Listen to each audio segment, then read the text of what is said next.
Je suis Nathalie Darmandrail, directrice territoriale de SNCF Réseau pour la région des Hauts-de-France. Alors dans ce parc, qui est un parc qui couvre la moitié d'un département, notre réseau est présent avec plus de 130 km de voies ferrées, dont 130 sont circulées actuellement pour des transports de marchandises et de voyageurs, et une vingtaine de kilomètres sont non circulés.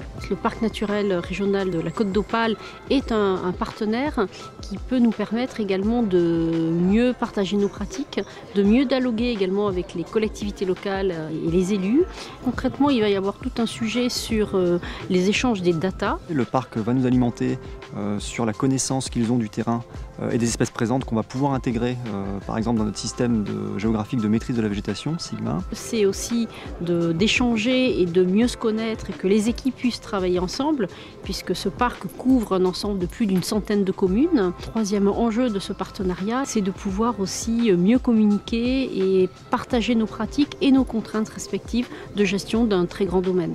Comme vous le savez, SNCF Réseau s'est engagé dans le cadre de la loi Egalim à prendre des méthodes alternatives à la fin du glyphosate.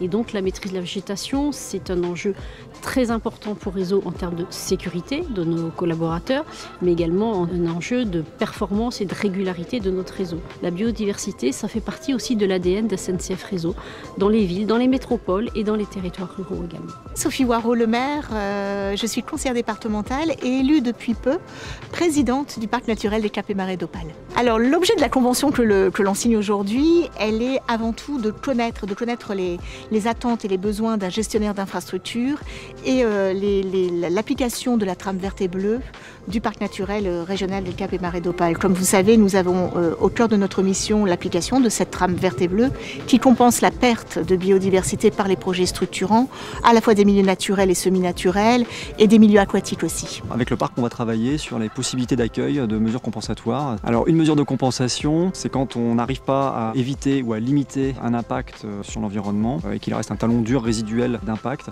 eh bien on compense cet impact par une action de réaménagement, de renaturation d'un terrain, par exemple une zone humide ou une prairie sèche. Tous les 2 mois, il y aura des réunions de concertation pour faire un état d'avancement des projets.